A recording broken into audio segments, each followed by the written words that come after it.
C'est beaucoup d'analyse, de discussion, de réflexion, jusqu'à arriver à la décision finale. Dans le Brésil, Ronaldinho, Ronaldo. Il y en a pas mal, mais si je dois en sortir un, Mbappé. Ce bonhomme là, c'est pas Zizou. Là, c'est pas Zizou. Putain, c'est le truc. Je vais faire le choix du cœur, je dirais Ronny, parce que voilà, il a laissé sur son passage un héritage extraordinaire. Lucas peut jouer ici, peut jouer là. C'est l'attaquant. Salut à toutes et à tous, bienvenue dans cet épisode 10 de Jeux en triangle. Moi je n'ai que des numéros 10 dans ma team. Bonjour Geoffrey Stein et David Hernandez, comment allez-vous ? Salut Arthur, salut Geoffrey, ça va super. Salut à vous deux, bah écoute, ouais très bien, numéro 10 floqué dans le dos. 10 c'est un premier palier symbolique à notre échelle, alors on a voulu marquer le coup en changeant un petit peu nos habitudes. À la veille du début de l'Euro, on va pas comparer 3 joueurs, mais 3 listes de joueurs, et pas n'importe lesquels, puisque ce sont 3 listes de l'équipe de France, celle des 2 euros victorieux des Bleus en 84 et en 2000, puis celle de cette année, divulguée par Didier Deschamps il y a quelques semaines. Évidemment, l'Euro 2021 n'a pas encore débuté, donc on va bien débattre autour du contexte, mais surtout de la composition de ces différents groupes tricolores, et non pas des tournois réalisés. Et puis à la fin, plutôt que l'habituel classement en 3 catégories, chacun va dévoiler son 11 idéal en allant piocher dans les listes de 84, 2000 et 2021.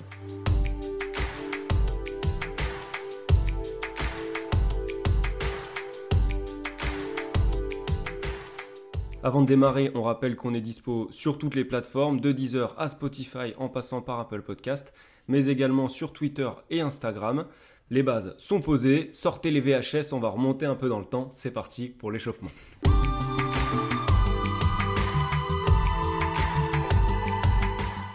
Honneur aux anciens dans cet épisode rétro. Geoffrey, si tu veux commencer par ton échauffement. Important de s'échauffer bien quand on a passé la trentaine, hein, je ne le sais que trop bien désormais. Le petit truc qui me vient en tête quand je pense à 84, c'est le maillot. Le maillot Adidas, la grosse bande rouge avec les 3 bandes blanches, et donc encore le petit logo Adidas rétro qui va être la différence en fait par rapport à celui de 98. Adidas a repris le même concept en se disant bah tiens, il y a de nouveau une compétition organisée en France, si on essayait de porter bonheur, ça a bien marché. Et donc du coup ouais, direct je pense à ce maillot parce que je trouve que ça symbolise vraiment, en gros c'est une autre époque, le maillot tu sens qu'il est en fait en coton, il doit avoir très très chaud cet été-là en France, et voilà c'est vraiment pour moi un symbole de ces années 80, voilà le football avec les shorts plus courts, les chaussettes plus courtes aussi, les Copa Mundial, enfin voilà c'est le football de 80 quoi. France 2000, alors là c'est un souvenir assez perso, c'est le France-Islande, en fait qui est le dernier match de qualif à l'Euro 2000. Je suis au Stade de France, au final j'ai 9 ans à l'époque, ça doit être en octobre ou en novembre, quoi. C'est vraiment le dernier match de qualif. Et il y a un scénario un petit peu improbable, en fait il faut que la Russie et l'Ukraine fassent match nul dans l'autre match et que nous on gagne pour se qualifier. Et même nous on galère pour battre les Islandais. Et au final, c'est Trezeguet qui met un but en fin de match et Shevchenko qui égalise pour l'Ukraine en Russie à la 88e minute. Quasi un miracle en fait que tu arrives à te qualifier pour l'Euro sans passer par les barrages qu'il y aura après. Et donc du coup, bah voilà, c'est un souvenir hyper fort, un de mes premiers gros souvenirs de stade avec l'équipe de France. Je dirais même le premier vraiment souvenir marquant. Et sur 2021, c'est aussi un souvenir de stade, c'est France-Portugal. C'est la finale de l'Euro 2016. Parce qu'en fait c'est un peu la construction de ce groupe sur un échec. Au final on va voir que dans l'histoire de l'équipe de France et dans l'histoire de ces 3 listes c'est très souvent le cas. Le départ des grandes histoires de l'équipe de France, ce sont souvent des échecs très importants, et celui-là bah voilà, journaliste en tribune pour ce match, et forcément un moment très fort, l'action de Gignac où je brise le genou de Rémi Farge. Pour moi tout est parti de là, ou éventuellement de France-Ukraine 2013, mais encore plus je pense que ce groupe s'est construit dans ce match contre le Portugal. Alors pour moi, 84, bon, c'est 10 ans avant ma naissance, hein, donc pas de souvenirs de stade évidemment, mais c'est des souvenirs rattachés à des joueurs de cette liste-là, enfin des petits souvenirs, des petits détails. Joël Batz qui me fait coucou à Gerland quand il est entraîneur des gardiens, j'avoue je l'ai gardé en mémoire. Jean Tigana que je croise dans un bar dans le sud, des interviews avec Battiston, avec Amoros, voilà, des petits détails comme ça, plein de souvenirs personnels, mais à chaque fois des bons souvenirs avec ces joueurs-là qui sont des bons gars, quoi. Pour 2000, c'est plus une observation. C'est-à-dire qu'on parle souvent du gros potentiel offensif des Bleus maintenant, même en 2018, etc. Et en fait, en préparant le podcast, je me suis dit, ok, dans cette liste, tu as quand même Henry, Trezeguet, deux cracks qui sont en train de prendre de l'ampleur. Et puis tu as Anelka aussi, qui reste sur un doublé à Wembley, qui est un vrai petit crack aussi. Tu te dis, tu as quand même de quoi faire avec ces trois joueurs-là, si tu ajoutes Djorkaeff, Zidane, Pires. Et je ne sais pas comment c'était vu à l'époque, au moment de l'annonce de la liste, et comment on analysait cette liste-là, mais en retravaillant dessus, c'est vrai que je suis assez impressionné par le potentiel et la jeunesse du secteur offensif. Et puis 2021, alors comment ne pas associer cette liste-là au retour de Benzema, c'est évidemment le sujet majeur. Mais ce que ça m'évoque, moi, sur le côté liste pure, c'est vraiment l'inconnu. L'inconnu de savoir comment, justement, le retour de Benzema va être géré. L'inconnu de savoir comment on gère une liste à 26 sur la durée d'une compétition. L'inconnu même du système, puisqu'au moment d'aborder les matchs de préparation, on enregistre avant le match contre le Pays de Galles de préparation. On ne sait pas exactement comment Deschamps va jouer. Voilà, pas mal de questions, beaucoup d'excitation, mais aussi quelques interrogations. Pour rebondir sur la liste de 2021, moi c'est aussi un France-Portugal, mais le dernier en date en Ligue des Nations du côté du Portugal. Je trouve que c'est le symbole de ces Bleus sous la houlette de Deschamps. C'est que juste avant le match, ils sont très critiqués, comme quoi le jeu n'est pas spectaculaire, etc. Et comme à chaque fois, quand ils sont dos au mur et quand il y a une grosse échéance à venir, ils répondent présent, ils font un match XXL, t'as Kanté qui marque un but. Déjà, rien que le fait que ça soit Kanté qui marque le but de la victoire, c'est rare. La liste de 84, moi aussi je suis né en 91, donc on va pas se mentir que les souvenirs, c'est pas Ne faites pas passer pour un mec qui est né en 84. Comme toi, Geoffrey, j'avais l'image de ce maillot iconique un peu, avec le numéro 10 dans le dos, Platini, où à l'époque il n'y avait pas le nom des joueurs. Il y a un site internet qui a fait un peu des maillots, des maillots t-shirt un peu, et qui ont repris un peu ce modèle. Et voilà, pour moi, c'est vraiment cette image-là du maillot Adidas avec le coq et les bandes, comme tu dis, de 98. Et pour la liste de 2000, c'est le doublé d'Anelka, comme tu disais, à Wembley en février 99. Ça arrive à une époque, du coup, c'est juste après la Coupe du Monde de 98. Et tu as ce gamin de 20 ans même à l'époque, qui claque un doublé pour la première victoire de la France en Angleterre. Et ça correspond, tu te dis, à 20 ans, ça va être l'attaquant du futur de l'équipe de France. Surtout qu'en même temps, tu as Henry qui est un peu en galère à la Juve et qui fait un passage chez les Espoirs. Donc tu te dis, ça y est, on a trouvé notre pointe. La suite nous donnera tort. Mais ouais, c'est vraiment, avec ses gants, il faisait super froid. C'est vraiment un souvenir marquant. Ouais. Bon, on a bien traversé les siècles. On prend la DeLorean là aujourd'hui. On va revenir un peu plus au présent pour le match. C'est parti. On va faire un match, mon gars. Un match de chez match, on appelle ça. On commence par ordre chronologique avec la liste de 84. Une liste choisie par Michel Hidalgo, sélectionneur de l'époque, qui était à l'époque sélectionneur depuis 1976. Liste de 20 joueurs. Joël Batz dans les buts, Bergerot, Rust, je ne sais pas. Je suis trop jeune pour le savoir. Plus sérieusement, défensivement, après, on avait, donc c'était des listes plus petites, mais Amoros, Battiston, Bossis, Domergue, Leroux et Thierry Tussaud, évidemment. Au milieu... Très beau musée à Londres, Thierry Tussaud. Au milieu, Luis Fernandez, Ferreri, Gendini. Évidemment, j'y reste, Platini, Tigana, et puis devant Bellone, Bravo, Lacombe, Rocheteau et puis Six. Évidemment, on est avant l'arrêt Bosman. Donc, l'une des particularités de cette liste, si on la compare à celle d'aujourd'hui, c'est qu'il y a un joueur à l'époque qui joue à l'étranger, c'est Michel Platini. Donc, c'est quand même une vraie différence par rapport à ce qu'on voit aujourd'hui et c'est un symbole du football de sélection de l'époque. On est clairement sur une autre époque, une autre génération. En effet, le seul joueur qui joue à l'étranger, c'est Platini. Après, du coup... C'est le meilleur joueur du monde, globalement, à cette époque-là. C'est pas encore le Maradona, il est au Barça, c'est pas encore le Maradona qu'on va voir à Naples, puis qui va être champion du monde avec l'Argentine. Là, Platini, il sort d'un ballon d'or, il est ballon d'or en titre. Il fait finale de Ligue des Champions avec la Juve en 83. Il gagne une Coupe d'Europe, je crois la Coupe UEFA en 84. Donc là, on est vraiment sur le joueur prime, vraiment au top de son niveau. D'ailleurs, ça va après se démontrer pendant la compétition, mais ça, c'est une autre histoire. Et donc c'est vrai qu'il y a ce côté, voilà, cette équipe de France, c'est un très beau collectif qui s'est construit, comme tu l'as dit, avec Hidalgo au fil des années, puisque c'est une équipe que tu retrouves dans la continuité quasiment depuis la Coupe du Monde 78. Et après, il y a eu ce fameux épisode de 82 sur lequel on reviendra. Il y a ce collectif, mais qui est sublimé par cette individualité énorme qui est Platini. Ouais, on est vraiment sur un leader technique, aussi bien avec l'équipe de France qu'avec la Juve, qui est à l'époque considérée comme la meilleure équipe du monde dans le meilleur championnat du monde, puisque le championnat italien, c'était quand même ce qui se faisait de mieux. Et ouais, c'est vraiment, sans commencer à comparer avec les autres listes, mais c'est vraiment comme a pu l'être Zidane, c'est vraiment Platini, la pièce centrale auquel tout le jeu de l'équipe de France est articulé. Et d'autant plus que tu te retrouves un peu comme l'équipe de France 2018 ou même l'équipe de France 98 avec un attaquant qui marque pas.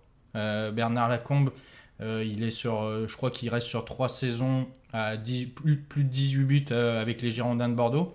Mais au final, en équipe de France, il reste sur un mondial 82 où il marque pas. Donc c'est vraiment c'est vraiment Platini, le fer de lance offensif de cette équipe. Moi, il y a un truc que j'ai trouvé intéressant dans la construction de cette liste, c'est la notion un petit peu de construction sur la durée et de montée un peu en puissance.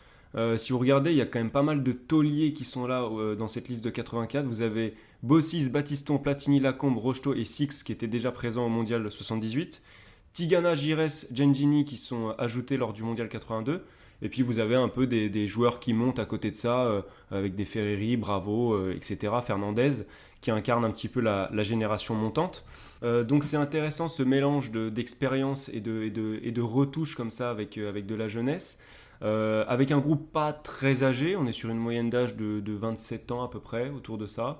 Et le plus vieux c'est Gires, autour de ses 32 ans. Donc ça reste quand même un ensemble assez homogène au final. Ouais, et puis sur l'âge, t'as vraiment la sensation, comme tu dis, d'un groupe qui arrive à maturité. En gros, t'as 12 joueurs qui ont entre 26 et 30 ans, donc qui sont un peu dans la fleur de l'âge. Surtout à l'époque où, pour le coup, quand tu commences à passer les 30 ans, il y a un déclin physique qui s'enclenche parce que la prépa n'était pas la même, l'attention sur toute la préparation invisible n'était pas la même qu'aujourd'hui. Donc c'est vrai que tu as vraiment cette impression d'arriver au bout d'un cycle. D'ailleurs, Hidalgo annonce bien avant l'Euro qu'il lâchera l'affaire à la fin de l'Euro. Ça fait 8 ans qu'il est en place. Tu as vraiment l'impression d'arriver au bout de cette histoire.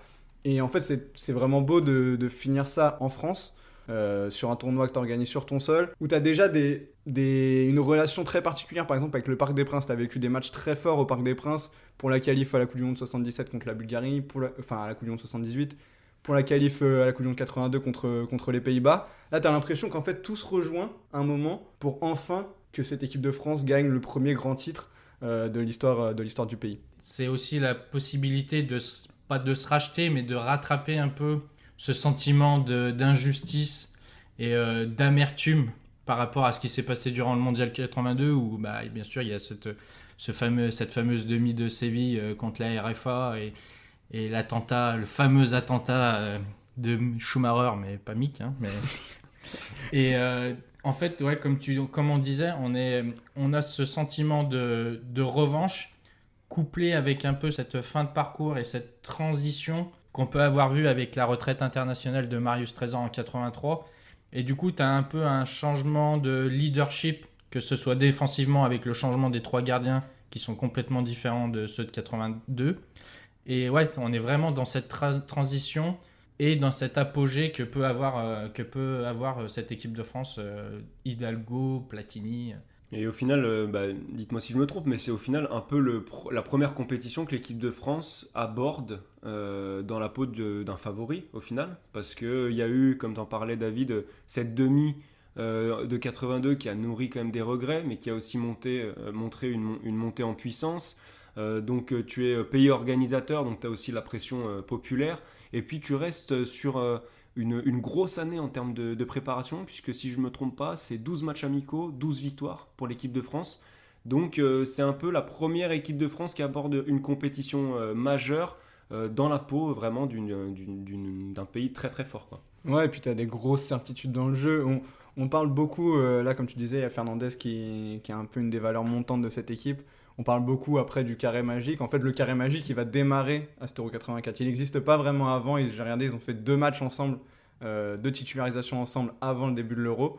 Et en fait, ça va partir de là. Mais en fait, il y a quand même des grosses certitudes dans le jeu. Globalement, cette espèce de 4-4 de losange, avec des fois un petit peu plus hybride, mais globalement, cette grande liberté offensive, elle est en place vraiment dans cette équipe depuis des années. Hidalgo, il a donné énormément de liberté à ses joueurs offensifs, à Giresse, à Platini, parce qu'il savait aussi que derrière, il avait de quoi faire avec des Tigana, des Trésors, des Bossis pour défendre la baraque. Mais voilà, on sait que l'équipe de France, elle sait où elle va. Elle sait où elle va dans cette Euro, elle a vraiment des certitudes dans le jeu, ce qui n'est pas forcément le cas des autres listes qu'on évoquera plus tard. Quand tu parles de continuité et de vraies bases solides, c'est vrai que Hidalgo, comme on a dit, il est là depuis 76. Ouais. Quand on regarde un peu l'effectif de cette liste, on voit qu'il s'appuie beaucoup sur les Girondins de Bordeaux qui sont champions en titre et qui ont été vice-champions l'année d'avant. Et ça montre aussi, tu as la colonne vertébrale qui est Battiston, le fameux duo Giresse-Tigana, et devant Lacombe, même si comme j'en ai parlé, il ne marque pas, mais il reste sur 4 saisons à être l'un des meilleurs buteurs du championnat de France, qui, comme tu l'as dit avec Larry Bosman, Arthur, fait partie quand même de ces championnats qui comptent en Europe. Pas comme on dit actuellement, la Ligue 1, est-ce que ça fait vraiment partie du top 5 européen ? Non, à l'époque, le championnat de France, c'était un championnat qui compte, quoi. Après, justement, sur le côté européen, quand tu regardes la liste, il n'y en a pas tant que ça qui a atteint un gros niveau en club, en Coupe d'Europe. Donc, à part Platoche, t'as Rocheteau qui fait la finale de 76 avec les Verts. Et sinon, après, les autres jouent des demi-finales de Coupe UEFA ou de Coupe des Coupes. Mais ils n'ont pas atteint un Graal en club.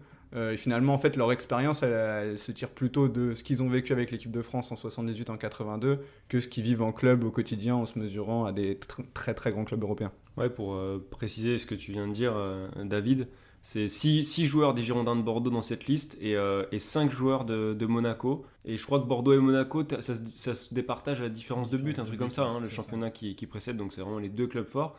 Et quand même, une particularité qu'il faut quand même évoquer, c'est qu'il y a un joueur de Division 2 dans cette liste. Six qui joue à Mulhouse en D2. Aujourd'hui, ça nous paraîtrait mais complètement improbable d'avoir un joueur de deuxième division. Alors parfois, vous avez une destination exotique type Gignac ou là, si Matuidi avait été pris, qui joue en MLS. Mais c'est pas comparable avec une division inférieure. On est sur du choix de carrière, quoi. C'est pas le mec qui émerge en deuxième division et qui se retrouve à être en équipe de France. Il était dans ce groupe France avant, il a joué à l'étranger à Stuttgart. Là, il revient en France et voilà, c'est un choix presque de vie qu'il fait à ce moment-là. Et donc du coup, c'est pour ça que c'est un peu particulier en effet de se dire il y a un joueur de deuxième division, mais en fait, je sais pas, faudrait trouver un exemple d'un attaquant, mais c'est un peu comme si Olivier Giroud, il revenait pour faire remonter Tours ou je sais pas, enfin il y a une histoire un petit peu personnelle qui change un petit peu la donne pour Six, quoi. Il faudrait que Gignac aille faire remonter Toulouse, peut-être que ça ira mieux. Ah voilà, okay, très très bonne idée, on va en parler à Damien Comolli, c'est parfait dans dans son système de recrutement, je pense.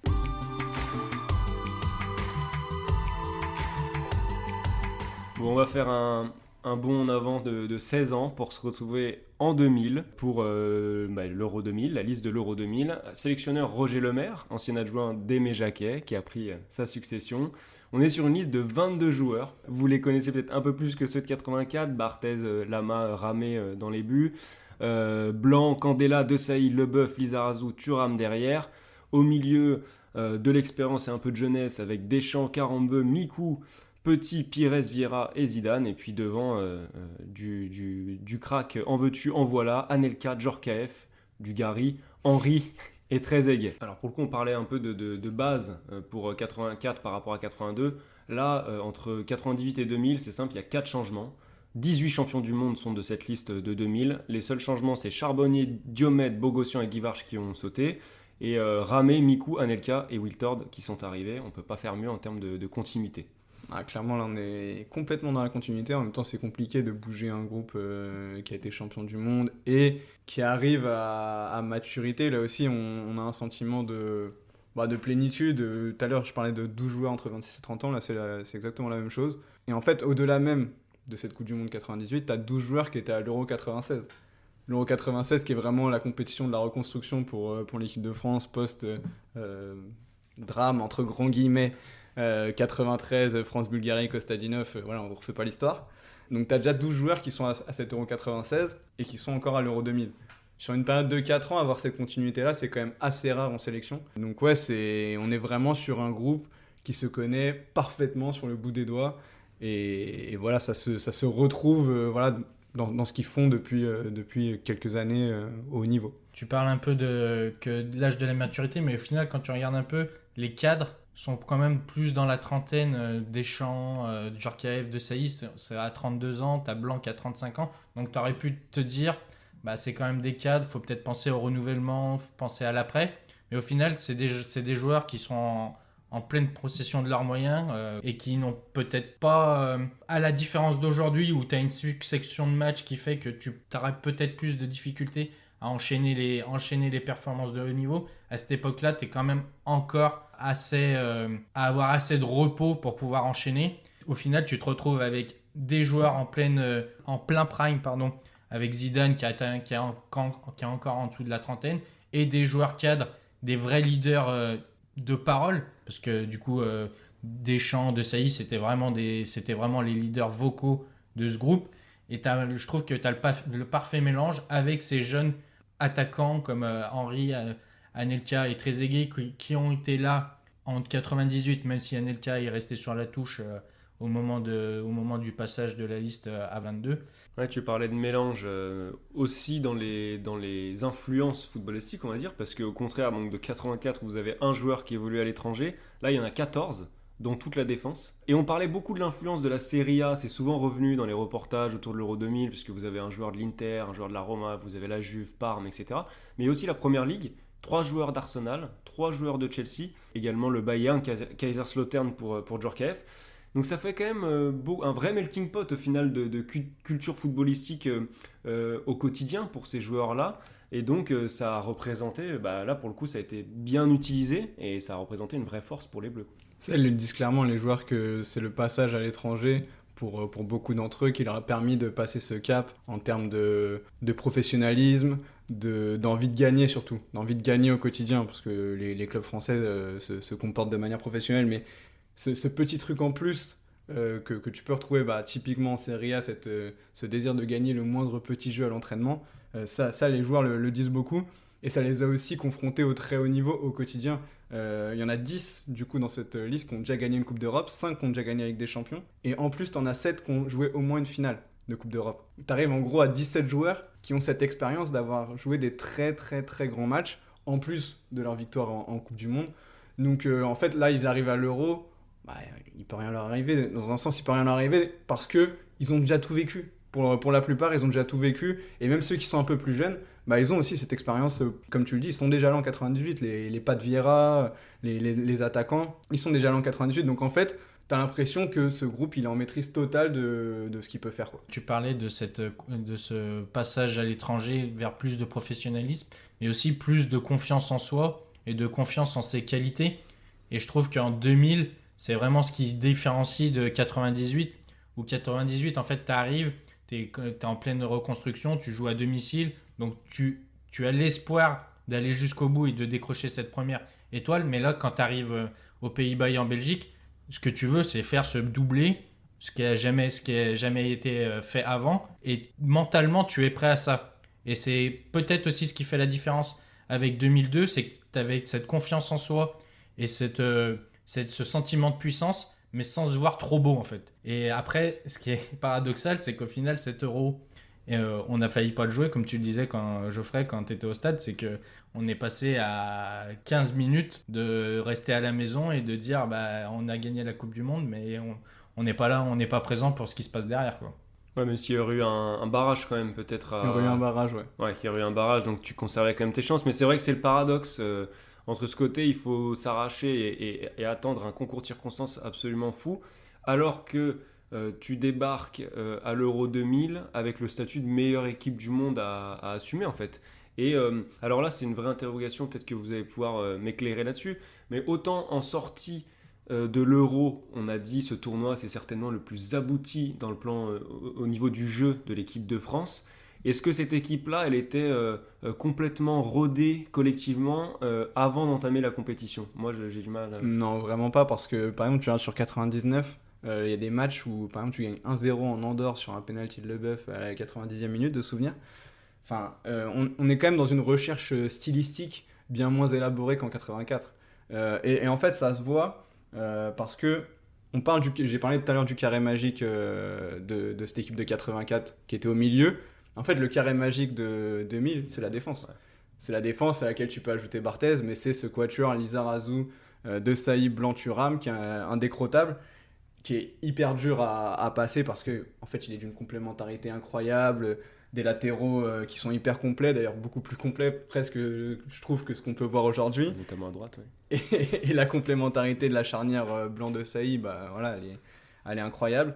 Donc du coup, c'est vrai que en fait, il y a deux phénomènes. Il y a ce fait que les défenseurs constituent le bloc le plus fort de ton équipe. Et aussi, tu as tous les traumatismes du début des années 90, en fait, le tournant des années 80-90, où tu es à l'Euro 92. Tu as une équipe incroyable, Papin, Cantona, tu te fais sortir au premier tour. Tu te qualifies pas pour la Coupe du Monde 94. Et donc, du coup, quand Jacquet il arrive, il se dit, bon, on va arrêter de vouloir faire les beaux. Là, on va se rééquilibrer et chercher l'efficacité au-dessus du beau geste. Et en fait, c'est ça qui va complètement marqué l'équipe de France, mais en fait l'équipe de France depuis 30 ans. C'est cette évolution philosophique qui va avoir lieu au début des années 90 avec l'arrivée de Jacquet, parce qu'il y a des gros échecs et qui t'obligent à te remettre en question. Et en fait, cette remise en question, elle aboutit à cette ersatz que tu as en 2000, où tu as un potentiel offensif qui est supérieur à 98, comme tu dis, des cracks et des joueurs qui commencent vraiment à monter en puissance. Henri Trezeguet, sur la saison, c'est 50 buts, si tu comptes les deux. Et cette force défensive qui te permet d'avoir une assise incroyable. On critique souvent Deschamps depuis sa prise de poste sur le fait qu'il recherche plus le résultat que le beau jeu. Mais Le Maire, quand il prend la succession de Jacquet, il est un peu dans le même tourbillon mental de savoir, avec tout ce potentiel offensif, comment faire pour tous les associer, tout en gardant cette assise défensive qui a fait la renommée de l'équipe de France, aussi bien pendant l'Euro 2000 et en 99, mais aussi en 98, où c'est quand même... on parle beaucoup de Zidane, de ses 2 buts en finale, mais c'est quand même l'assise défensive de l'équipe de France qui a permis d'aller aussi loin et de décrocher cette première étoile. Ouais, tu prends 2 buts en 7 matchs à la Coupe du Monde 98, donc c'est très très très costaud. Quand même parler de Zidane justement, parce que à l'Euro 2000, il n'arrive pas dans une forme incroyable, il sort pas de 2 saisons folles avec la Juve. En fait, le prime Zidane, il va arriver peut-être même un peu plus tard, même s'il fait des très bonnes choses avec la Juve, mais il n'a toujours pas de gros titres collectifs avec la Juve à ce moment-là. En tout cas, il n'a pas la Ligue des Champions. Il sort même de 2 saisons où ils sont même pas champions d'Italie. Donc c'est vrai que c'est un Zidane qu'on attend un peu au tournant à ce moment-là. On sent qu'en équipe de France, c'est pareil, ces 2 dernières années, elles sont pas incroyables depuis son doublé en finale de Coupe du Monde. Donc c'est vrai que c'est ton leader technique, tu te poses des questions sur lui. Et bah, quand on disait tout à l'heure que Platini était au top, au firmament de ses capacités, là on est plus interrogatif sur ce qu'est Zidane à ce moment-là.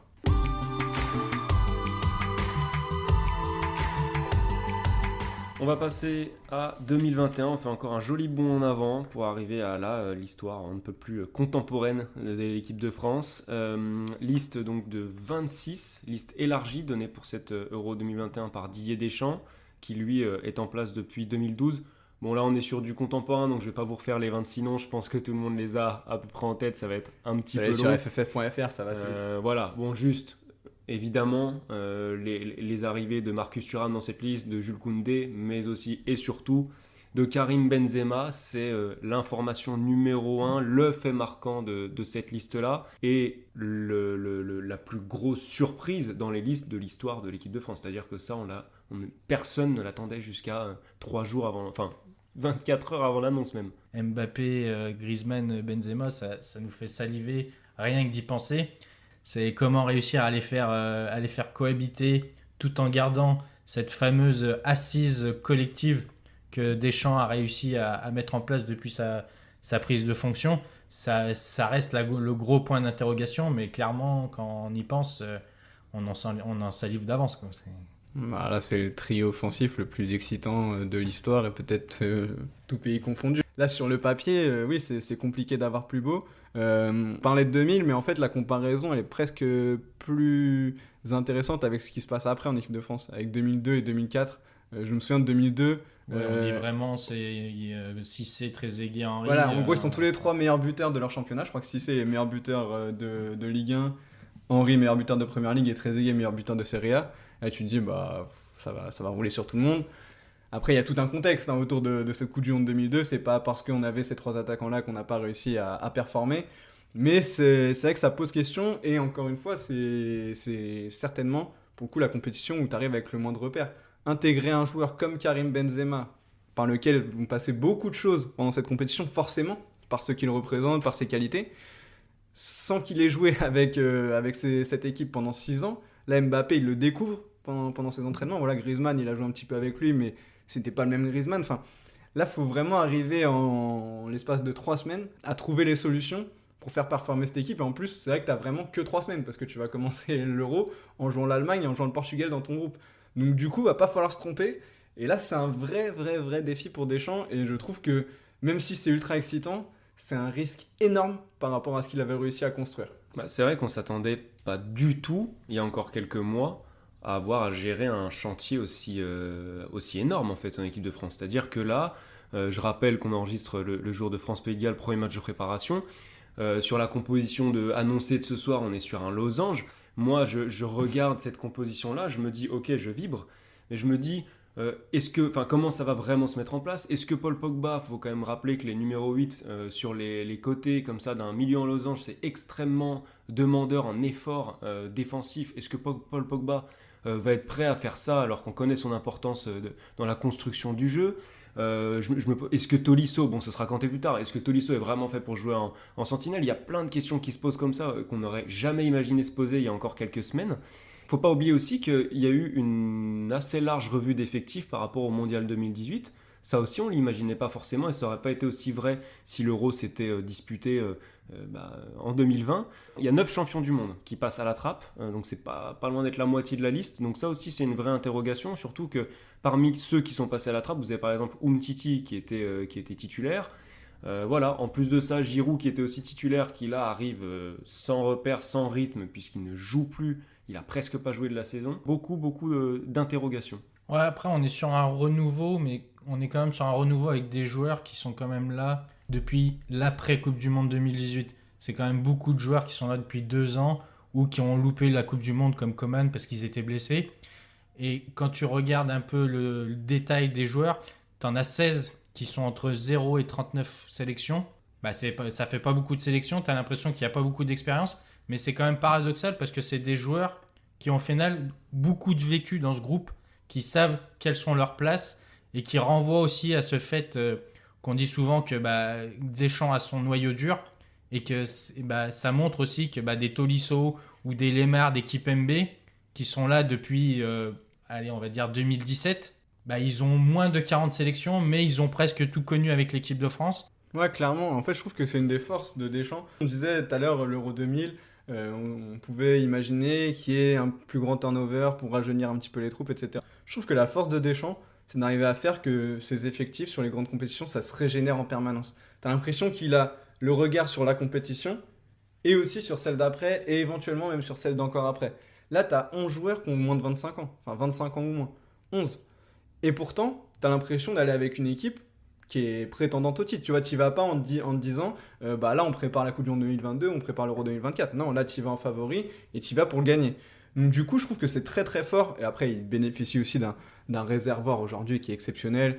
Mais il a vraiment cette capacité à régénérer son groupe en permanence. En fait, t'as l'impression que on n'en voit jamais le bout de ce moment où on va peut-être arriver à une fin de cycle, comme on a pu le voir avec l'Espagne au début des années 2010, ou comme on a pu le voir avec la France au début des années 2000.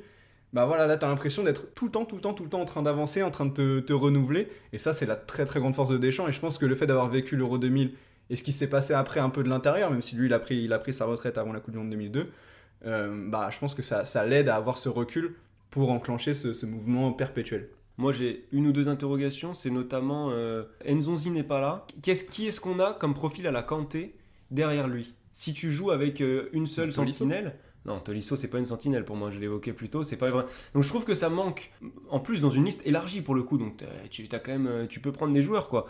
Je trouve que c'est peut-être une petite limite que si Kanté se blesse ou est suspendu ou je ne sais quoi, qui va jouer ce rôle de vrai joueur défensif, à part si tu joues à deux, un double pivot. Moi je me pose cette question. Après, voilà, c'est une petite question parce qu'il faut bien. On est tellement enthousiaste, il faut bien voir quelles peuvent être les potentielles limites. Après, moi, ce que j'aime bien, c'est ceux qui reviennent et qui ont passé un cap un petit peu depuis ces dernières années. Ousmane, on en parlait, Dembélé, un Lucas Digne, par exemple, je trouve que voilà, son évolution fait qu'aujourd'hui, il a une place un peu différente dans ce groupe. Donc ouais, je trouve le mélange vraiment, vraiment intéressant sur les profils. Après, en effet, peut-être au milieu, un petit manque de 6, mais en fait, je sais pas qui on aurait pris, à part rappeler Nzonzi, mais une vraie sentinelle aujourd'hui française, je suis pas sûr qu'elle existe. Il y a quelques incertitudes aussi sur l'état de forme de certains cadres. Donc, je cite surtout Varane ou Pogba, qui en club, je trouve, n'ont pas montré cette année. Pogba a eu une bonne fin de saison, mais je trouve que par rapport à sa finale de la Ligue Europa, on a retrouvé le Pogba qu'on n'aime pas trop avoir. Quoi. Avec Varane, je trouve que ça fait quand même deux cadres où tu peux te poser des questions quand même sur leur état de fraîcheur mentale après une saison quand même compliquée personnellement. Ouais, après pour Pogba, pour le coup, je verrais plutôt le problème à l'envers, c'est-à-dire que c'est surtout sa première partie de saison en fait qui était embêtante puisqu'il a été blessé, il n'a pas joué et tout. Mais quand il est revenu, il a enchaîné plusieurs prestations avec Manchester de très très haut niveau, plutôt couloir gauche en plus, donc dans un rôle qui pourrait éventuellement être le sien si on part sur ce losange-là. Et sa finale de Ligue Europa ratée, c'est presque un épiphénomène, je trouve, au final, depuis son retour. Je le trouve vraiment, vraiment convaincant. Petit détail, ça vaut ce que ça vaut. On parlait de la part des joueurs évoluant à l'étranger. Là, on est sur 20 joueurs sur 26 qui jouent à l'étranger. On est sur le top 3 du plus faible total de joueurs de Ligue 1 dans une liste. Et on n'avait jamais eu autant de joueurs qui évoluent en Liga, donc 7, ni en Bundesliga, 5. Donc voilà, ça vaut ce que ça vaut, mais par rapport à la structure de liste, c'est un petit détail que je voulais rajouter. Ouais, et puis cette expérience de l'étranger, un peu dans la même idée que la liste de 2000, ça fait passer un cap à plein de joueurs. On a quand même là 2 joueurs qui ont 4 Ligues des Champions au palmarès, avec Varane et Benzema. En tout, ils sont 9 à l'avoir gagné, la Ligue des Champions. Et en expérience totale de Ligue des Champions, il y a 1000 matchs dans ce groupe. Donc là, on est quand même sur quelque chose de très, très, très sérieux. Tu as un tiers même de l'effectif qui a au moins 40 apparitions en Ligue des Champions. Donc en fait, ces joueurs-là, ils savent où ils vont, avec qui ils y vont. Le seul petit bémol que je mettrais à ça, et c'est plutôt à l'avantage de Deschamps, c'est que c'est un pragmatique jusqu'au bout. Et donc du coup, s'il doit gagner par l'attaque, il gagnera par l'attaque. On l'avait vu par exemple sur le France-Argentine, où il s'est dit on va faire un match de ping-pong, ça va nous aller très bien, on va le gagner. Si là il sent que son équipe, elle doit marquer 4 buts pour être championne d'Europe, et il va l'inciter à mettre 4 buts et pas à se recroqueviller sur ses 30 mètres comme elle peut le faire sur des matchs ponctuels. Donc c'est là la force de Deschamps, et je pense que c'est là où on peut voir le vrai Deschamps s'exprimer avec le potentiel offensif qu'il a cette année. On va pouvoir passer au temps additionnel, un temps additionnel un petit peu différent d'habitude puisque nous allons chacun notre tour dévoiler notre 11 types de ces 3 listes. Additionnel, 3 minutes minimum. 3 minutes de bonheur en plus. David, si tu veux te lancer. Pour commencer dans les buts, je vais choisir Fabien Barthez plutôt que Hugo Lloris. Car en 2000, je trouve que Barthez, il est champion de France avec Monaco en titre. Et en plus de ce qu'il a montré durant la Coupe du Monde 98, je trouve qu'il a vraiment pris une dimension incroyable. Donc c'est pour ça que je choisis. Et devant lui, je vais m'appuyer en grande partie à la défense championne du monde. Avec Thuram, Desailly et Lizarazu. Je mets Laurent Blanc de côté parce qu'avec ses 35 ans, il a fait son temps, donc je le mets de côté.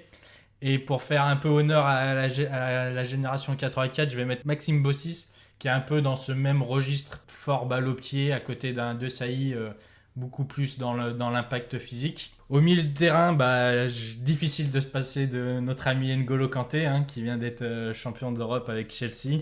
C'est vraiment une référence à son poste. Et je vais l'associer à Patrick Vieira. Il commence vraiment à être ce box-to-box qu'on va connaître et qu'il est déjà. Et je trouve que vu le quatuor que je réserve pour devant, vaut mieux qu'il soit là pour faire les efforts un peu défensifs.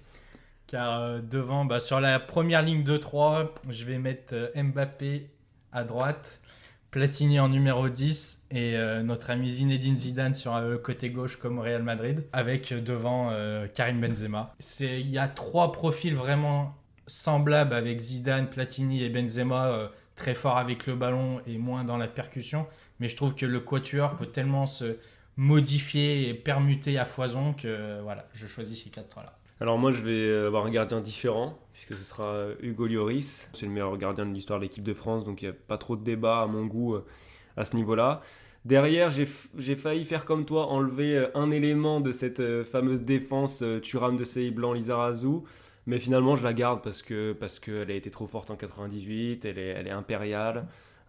J'ai pas envie de la toucher. J'aurais presque mis Varane moi à la place de Laurent Blanc, parce que dans un profil similaire, Varane c'est quand même pas mal aussi. Mais je vais garder ce quatuor là. Ensuite je vais d'abord donner mon trio magique, on va dire, sur la ligne de 3 dans un 4-2-3-1, qui va être un trio de 3 artistes: Griezmann, Platini et Zidane. Je pouvais pas me passer d'Antoine Griezmann. Platini et Zidane c'est une évidence, mais Griezmann, je trouve qu'il faut qu'on prenne la pleine mesure de ce qu'il apporte à cette équipe là, avec un côté, une dimension défensive qui est aussi très importante et qui est capable d'aller faire des choses sur le côté, même si c'est pas sa zone d'influence préférentielle. Donc Griezmann plus à droite, Zidane plus à gauche, pour préciser. Je vais avoir besoin de vitesse, par contre, de profondeur. Donc Kylian Mbappé va prendre la pointe de mon attaque pour venir détonner un peu avec son profil. Griezmann défend un peu, mais il faut quand même une belle couverture derrière. Donc évidemment, N'Golo Kanté va être la base de mon double pivot. Il est dans la forme de sa vie, donc je ne peux pas m'en passer. Et je voulais quand même avoir un deuxième joueur qui a une grosse activité à ses côtés, et c'est pour ça que je suis allé chercher Jean Tigana pour former une belle doublette avec Kanté. Beaucoup d'activité, beaucoup de sécurité, ce qui fait que mes artistes de devant peuvent un peu se faire plaisir. Mon petit Grisou qui va venir aussi prêter main forte de temps en temps. Mais globalement, laissons les artistes s'exprimer, et derrière, il y a la sécurité. Je vais faire un peu un mix de vous deux, en fait. Dans les buts, ça sera Lloris. Mais du coup, je choisis un 4-2-3-1 comme vous. Donc au final, on s'est retrouvés sur le système alors qu'on s'était pas mis d'accord là-dessus avant l'émission. Donc ça sera Lloris dans les buts pour moi aussi. Pour moi, pareil qu'Arthur, plus grand gardien de l'histoire de l'équipe de France. Sur la défense, alors je vais prendre Thuram à droite. Dans l'axe, je vais laisser le Blanc de Sailly parce que pour moi, il est vraiment iconique, ce duo. Par contre, à gauche, je vais prendre Lucas. Voilà, on l'a vu à la Coupe du Monde 98, tout ce qui est vice, le mec est capable de faire 2018, tout sur un terrain. 98, je suis pas sûr qu'il était. Pardon, 2018. Et donc voilà, Lucas titulaire à gauche. Dans mon double pivot, ça sera aussi un N'Golo Kanté en base, et avec Jean Tigana à côté, en effet, parce que en fait, les deux sont interchangeables un petit peu. Ils sont capables d'avoir une zone d'action énorme. Ils vont se filer, un moment c'est toi qui restes derrière, moi je vais aider devant, et l'inverse, l'action d'après. Voilà, j'ai aucun doute, et là ça court pour 5 ou 6, donc il n'y a pas de souci. Et puis Tigana, à ce moment-là, il est vraiment dans la forme de sa vie. Et sur mon quatuor offensif, je vais rejoindre David. Mbappé à droite, même si maintenant, visiblement, il ne peut jouer plus qu'à gauche. mais voilà, il se débrouillera très bien à ce poste-là, et s'il veut rentrer un peu dans l'axe, il n'y a pas de problème, on se débrouillera. Platini en 10, parce que le Platini de 84, t'es obligé de lui donner les clés du camion, c'est le meilleur joueur du monde, et peut-être à ce moment-là... Voilà, on a rarement vu ça à ce niveau de constance en France. Zidane à gauche parce qu'il l'a fait au Real et que c'est le plus facile à décaler sur un côté. Et puis Benzema en pointe parce qu'il met du lion dans tout ça et qu'il est capable de jouer, de combiner avec ces trois-là derrière. Et puis en plus, avec son profil, ça va permettre de libérer de la profondeur à Kylian, donc c'est parfait. Ça fait rêver tout ça. On arrive au bout de cet épisode 10. On espère que vous l'avez apprécié. N'hésitez pas à nous donner, vous, vos 11 tips. En attendant, portez-vous bien, régalez-vous des prestations de l'équipe de France. Et on se retrouve donc la semaine prochaine pour un nouvel épisode. Merci David, merci Geoffrey. À la semaine prochaine. Merci les gars. Que du plaisir.